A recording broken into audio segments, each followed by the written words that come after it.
A very good afternoon to all my students. और आज हम लोग अपने यूनिट थर्ड का चारवा चैप्टर्स शुरू करते हैं। और इससे पहले हम लोग ने बाकी 3 चैप्टर्स कंप्लीट कर चुके हैं। The first one was the terminologies.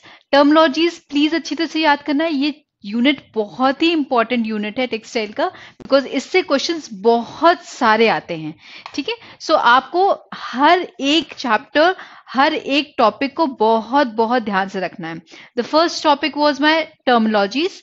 Terminologies पे सारे टर्म्स, जितने भी टर्म्स होते हैं, वो सब कुछ आपको अच्छी तरह से याद करना है, बिकॉज हर टर्म के बारे में क्वेश्चंस आते हैं। देन उसके बाद हमने डिफरेंट टाइप्स ऑफ फाइबर्स पे बात किया था। डिफरेंट टाइप्स ऑफ फाइबर्स के क्वेश्चंस कैसे आते हैं कि किस पोर्शन से, किस पार्ट ऑफ द प्लांट या किससे लिया गया है और क्या उसका प्रोसेसिंग है, उस फाइबर की किस तरह से प्रोसेसिंग होती है, वो एक सीक्वेंस जरूर से याद करनेंगे। सारे के सारे सीक्वेंस, किस सीक्वेंस में प्रोसेसिंग हुई है, वो सब याद करोगे आप लोग। देन इसके बाद आपके हमने बात किया था कंस्ट्रक्शन में। कंस्ट्रक्शन में we had talked about weaving, we talked about knitting, we talked about felting। ये तीनों प्रोसेसिंग जो होते हैं कंस्ट्रक्शन के, वो भी याद रखना है आप लोग को। एंड उसके examples, different types of examples, decorative weaves के क्या क्या एग्जाम्पल्स हैं, वो जरूर याद करना। हमने पहले फाइबर लिया, फाइबर को हमने फिर मैन्युफैक्चर किया फ्रॉम डिफरेंट सोर्सेस। उसके बाद उसको हमने क्या किया, एक फैब्रिक बनाया। अब जब फैब्रिक बन गया तो उसके बाद हमारा क्या स्टेप आता है, दैट इज योर फिनिशिंग। तो आज हमारा चैप्टर है टेक्सटाइल फिनिशिंग, चैप्टर 4।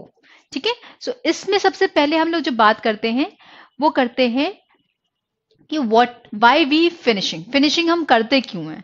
ठीक है, सबसे पहले आई वॉन्ट एवरीवन टू से गुड आफ्टरनून, और विश सब लोग करेंगे इन माई चैट बॉक्स। ठीक है, सो कुछ लोग ने किया है, अभी बाकी बहुत सारे लोग हैं जो बाकी हैं। So please show your presence in my chat box. ठीक है, चलो फिनिशिंग। फिनिशिंग बेसिकली हम करते क्यों हैं, it is applied to the fabric.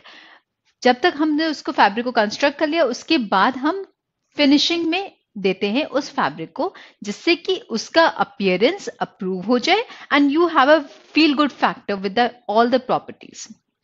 जो रिजल्टिंग फैब्रिक जो हम फिनिशिंग करते हैं, उसकी वजह से हमारा जो फैब्रिक है वो सॉफ्ट हो सकता है, क्रिस्प और फर्मर।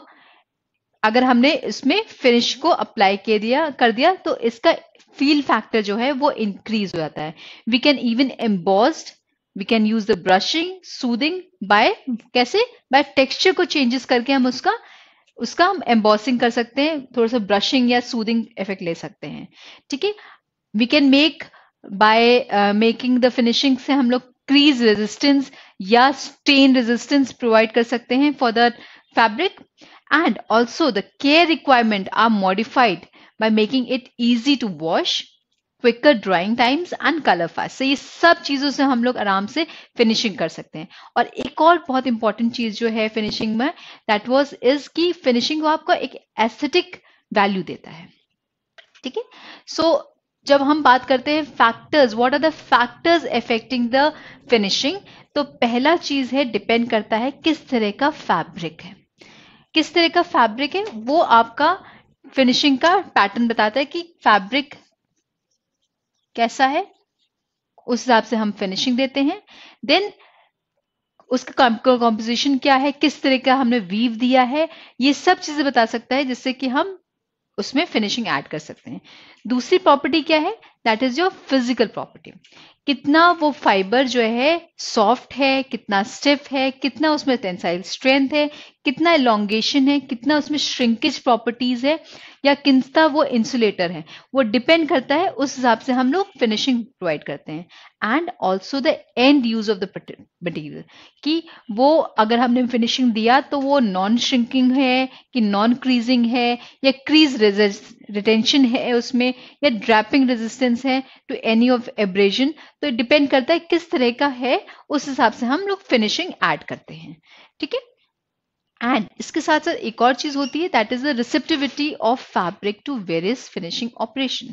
मतलब कि जो फैब्रिक है वो कितना, कोई भी आपने फिनिशिंग ऑपरेशन दे रहे हैं उसमें वो कितना उसको रिसीव कर रहा है, लाइक वो अगर हम कोई फिनिशिंग में वाटर यूज कर रहे हैं या फ्लेम है, तो हम किस तरह से वो रिएक्ट करेगा वो फैब्रिक, वो भी डिपेंड करता है। एंड एक और चीज बहुत इंपॉर्टेंट है, that is your susceptibility to chemical modification.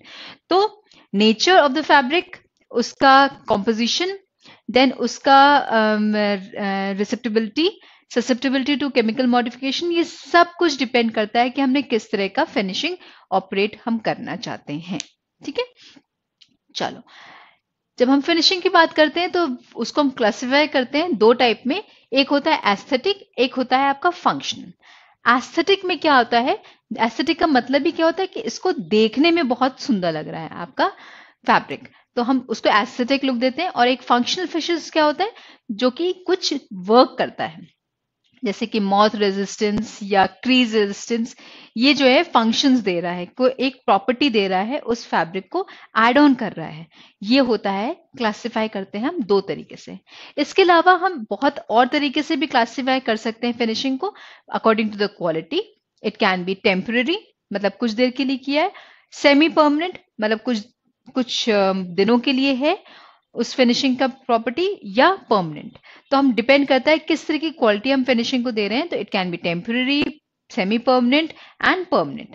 इसके अलावा एक और तरीके से हम उसको क्लासिफाई कर सकते हैं, दैट इज अ मशीनरी।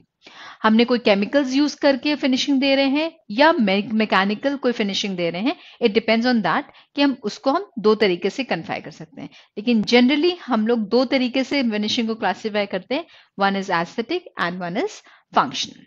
ठीक है, चलो सो एक और तरीके से हम फिनिशिंग को क्लासिफाई कर सकते हैं फिजिकल एंड केमिकल फिनिशिंग में। फिजिकल में हम क्या कर सकते हैं, टेम्पररी परमानेंट कर सकते हैं। टेम्पररी आपके कैलेंडरिंग में आ सकता है, परमानेंट में रेजिंग एक फॉर्म होता है, वो हम करेंगे। केमिकल प्रॉपर्टीज में जिसमें भी केमिकल्स यूज हो रहे हैं फिनिशिंग में, that is known as chemical finishing. It can be also temporary and it can also be permanent. Temporary में क्या क्या हो सकता है, सिंपल सा, जैसे स्टार्चिंग, हम स्टार्च लगाते हैं ना किसी अपने क्लॉथ को जो है थोड़ा स्टिफ करने के लिए हम स्टार्चिंग करते हैं, तो एक ये टेम्पररी है, दोबारा वॉश किया स्टार्च निकल गया, तो इसका मतलब है it is temporary. And the permanent is like resin finish, या आपने मर्सराइजेशन किया, उससे हम लोग अब उस फैब्रिक को फिनिशिंग दे रहे हैं। ठीक है, चलो सो अब थोड़ा सा एस्थेटिक फिनिशिंग को थोड़ा सा और डीपली हम लोग बात करते हैं। नाउ इसमें क्या करते हैं, appearance depends on the type of fibre, construction of yarns या फैब्रिक्स या डाइंग या प्रिंटिंग एस्थेटिक फिनिशेस, ये सब कुछ डिपेंड करता है कि किस तरह का अपीयरेंस प्रोवाइड कर रहा है उस फैब्रिक को। ठीक है, so this is called aesthetic finishing. दूसरा होता है जो है फंक्शनल, जैसे मैंने बताया फंक्शनल क्या होता है, this is the basically next generation finishing industry. ठीक है, तो इसको अगर अगर सच बोला जाए तो नेक्स्ट जनरेशन है, न्यू कॉन्सेप्ट ऑफ फिनिशिंग में आता है। एंड दिस ये क्या करता है, एक ये अपने आप को एक टेक्सटाइल मटेरियल ये खुद अपना आप एक फंक्शन प्रोवाइड करने लगता है। ये क्या कर सकता है, किसी भी फैब्रिक को आप चाहो तो आप ठंडक में रह रहे हो, ठंड में रह रहे हो, तो आपको फैब्रिक को गर्म चाहिए, गर्माहट चाहिए, तो वो हम फिनिशिंग प्रोवाइड कर सकते हैं उस कपड़े में, एंड वो वार्मथ प्रोवाइड करेगा। It can make your cloth cool in hot environment and considerably आपको किस तरह का आपको चाहिए, किस तरह की एक्टिविटी चाहिए, एंटी माइक्रोबियल फिनिशिंग चाहिए कि ग्रोथ ना हो, स्वेटिंग अगर ज्यादा हो रही है अगर स्पोर्ट्स वेयर में तो बैक्टीरियल ग्रोथ ना हो, इसलिए हम लोग एंटी माइक्रोबियल फिनिशिंग डालते हैं। तो इट डिपेंड्स ऑन दैट कि वो प्रॉपर्टी क्या दे रहा है उस फैब्रिक को, वो हम आता है आपके फंक्शनल फिनिशिंग्स में। ठीक है, सो एक हम जब स्टार्ट करते हैं फिनिशिंग में तो एक सिंपल से एक फ्लो चार्ट पे हम बात करेंगे, दैट इज टेक्सटाइल प्रोसेसिंग की फ्लो चार्ट। सबसे पहले हम लोग किसी भी प्रोडक्ट का, किसी भी फैब्रिक को हम पहले सिंजिंग में डालते हैं, फिर डीसाइजिंग करते हैं, फिर स्कारिंग करते हैं, फिर ब्लीचिंग करते हैं। एंड नाउ ब्लीचिंग के बाद we can add on mercerisation, या सीधे ब्लीचिंग के बाद हम सिंपली प्रिंटिंग पे डाल सकते हैं, और we can go with bleaching के साथ हम डाइंग कर दें, एंड देन लास्ट में फिनिशिंग करके हम पैकेजिंग में डाल देते हैं। सो ये एक प्रोसेस है आपका, किसी भी टेक्सटाइल को कैसे प्रोसेस करते हैं, this is the simple flow chart. ठीक है, सो अब हम लोग सबसे पहले डिफरेंट जो हमने फिनिशिंग्स बताई हैं अभी तक उसके बारे में हम बात करेंगे। तो पहला है that is your सिंजिंग। सिंजिंग is what? Basically सिंजिंग का लिटरली वर्ड मतलब होता है टू बर्न, मतलब ऊपर का सुपरफिशियली, मतलब ऊपर का जो पोर्शन है उसको हम बर्न कर दे रहे हैं, वो होता है सिंज। ठीक है, इससे क्या मतलब हुआ कि कोई भी थ्रेड है, पतला जो थ्रेड होता है, इसकी कुछ कुछ फाइबर्स बाहर निकले होते हैं। ठीक है, तो हम करते क्या है, we burn off these fibres, जिससे कि एक स्मूथ सा फर्म सा यार्न एंड यूनिफॉर्म यार्न मिल जाता है। ठीक है, तो सिंजिंग जो प्रोसेस है वो क्या करता है, it improves the pilling glazing of the fibres and it gives a uniform lustre to the surface.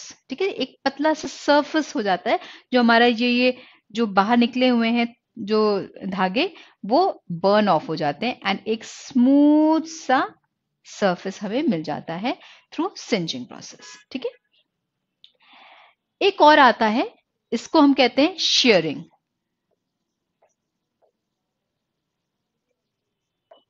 Sharing process, sharing क्या होता है, it's just same as that of singeing, लेकिन इसमें क्या करते हैं, the fibres are cut in angular manner. इसको हम बर्न नहीं करते हैं, लेकिन हम इसको कट कर देते हैं।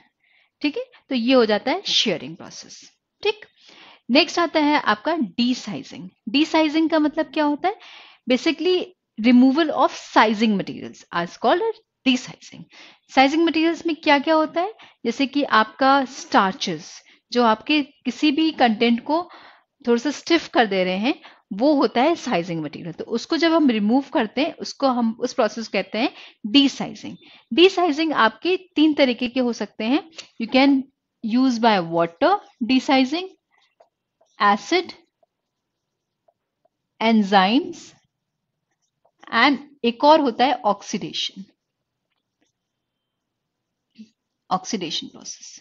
ठीक है, तो हम चार तरीके से डिसाइजिंग कर सकते हैं। वाटर डिसाइजिंग में क्या करते हैं, सिंपली इसको हम पानी में भिगोते हैं, रेटिंग करते हैं, और रेटिंग करने के बाद ओवरनाइट सोक करके एंड देन उसका जो स्टार्च होता है या वाटर सॉल्युबल डिसाइजिंग मटेरियल जो होते हैं वो वॉश ऑफ हो जाते हैं। एसिड में we use to add acid, जिससे कि वो आपका हाइड्रोलाइज हो जाता है जो भी स्टार्च है।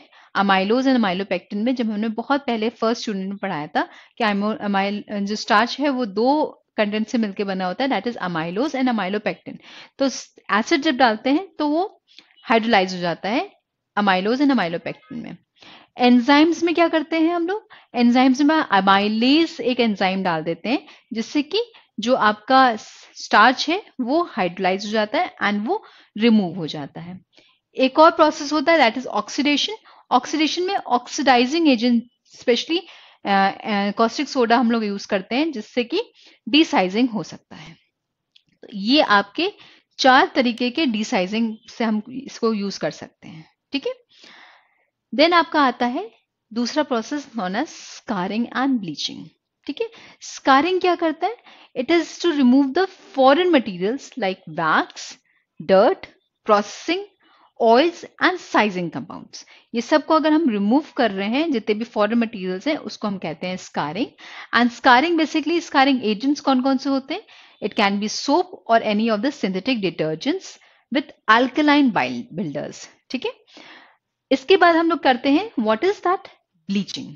ब्लीचिंग स्कारिंग के बाद ही हम ब्लीचिंग यूज करते हैं। एंड ब्लीचिंग प्रोसेस में क्या यूज करते हैं, we use to add caustic soda, caustic hydrogen peroxide और क्लोरीन कंपाउंड्स। ठीक है, ब्लीचिंग प्रोसेस में हम लोग ये यूज करते हैं। ओके, सो इसमें क्या होता है, हम लोग क्या करते हैं, फैब्रिक को या यार्न्स या फाइबर्स को हम लोग प्रिपेयर करते हैं किसी, जिससे कि वो डाई बन जाए। ब्लीच आउट क्या कर रहे हैं, जिसका जो फाइबर का खुद का कलर है वो हम रिमूव कर दे रहे हैं by what, caustic hydrogen peroxide से एंड और क्लोरीन कंपाउंड से। ठीक है, नेक्स्ट इसके बाद एक और प्रोसेस होता है जिसे कहते हैं टेंटरिंग। टेंटरिंग, ठीक है, टेंटरिंग क्या होता है, it's an mechanical straightening of a drawing fabric. अगर उसके जो डायमेंशंस हैं बहुत इधर उधर हैं, कुछ कहीं से मोटा है कहीं से पतला है, तो क्या करते हैं हम बहुत ही कस के मैकेनिकली स्ट्रेटन करते हैं और फैब्रिक को ड्राई करते हैं, जिससे कि एक uniform dimension of with and length का हमें फाइबर मिल जाए। ठीक है, तो दिस इज नोन एज स्टेंटरिंग। एक और प्रोसेस होता है दैट इज योर मर्सराइजेशन। ठीक है, मर्सराइजेशन में क्या करते हैं, basically it is done for only cottons. ये बेसिकली करते क्या है, इसमें लस्टर, डाइफिनिटी या टेंसाइल स्ट्रेंथ को बढ़ाते हैं by the process of known as mercerisation. ठीक है, ओके। ये क्या करता है, this gives a knitwear a smoother feel and higher dimensional stability. ठीक है, जो मर्सराइजेशन है specially applied on the cotton product, you can say as bed linens या table cloth और fabrics for dresses। और ये क्या करता है, it is material is treated with concentrated caustic soda solution। ठीक है, the fiber surface becomes very smooth and so the light can reflect। अब जो उसका जो ग्लॉसीनेस है वो इंक्रीज हो जाती है। तो मर्सराइजेशन में कौन सा प्रोडक्ट सोल्यूशन यूज होता है, we use to add concentrated caustic soda solution। ठीक है, देन एक और प्रोसेसिंग होता है जिसे हम कैलेंडरिंग कहते हैं। ठीक है, कैलेंडरिंग।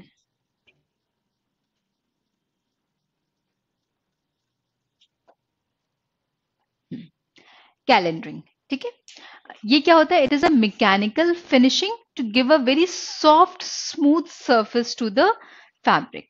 ठीक है, इसमें करते क्या है, एक बहुत ही सिल्की अपीयरेंस प्रोवाइड करते हैं एंड इससे क्या होता है, जो एयर परमेबिलिटी है, मतलब एयर पास करने की जो एबिलिटी है वो आपकी खत्म हो जाती है या कम कर देते हैं and it gives a lustre और ग्लास। ठीक है, ये क्या करते हैं, इसको हम क्या करते हैं, फ्लैटन करते हैं through different rolls, 2 to 7 rollers के बीच से फाइबर को निकालते हैं, with more common being 3 bowls calender. ठीक है, 3 बाउल कैलेंडर सबसे कॉमन है। इसको हम रोलर्स के बीच में हम फाइबर को मूव कराते हैं एंड जिससे कि क्या होता है, एक विथ वेरी ग्रेट प्रेशर, एक जो रिमूव भी कराएंगे वो बहुत ही ग्रेट प्रेशर से कराते हैं, जिससे कि उसमें बहुत ही अच्छा सा लस्टर फॉर्मेशन हो जाता है। ठीक है, there are different types of calendering effects and the first one is,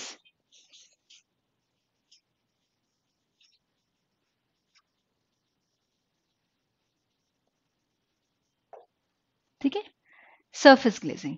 ये क्या होता है, they are created by saturated fabric in starch, wax और resin solution and allowing it to dry before calendering. ठीक है, इसमें क्या करते हैं कि हम लोग फैब्रिक पे स्टार्च या वैक्स या रेजिन डाल देते हैं, उसके बाद कैलेंडरिंग में डालते हैं। ठीक है, तो ये हो जाता है एक surface glazing.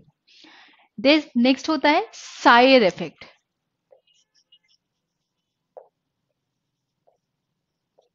Sair effect, CIRE, cire effect.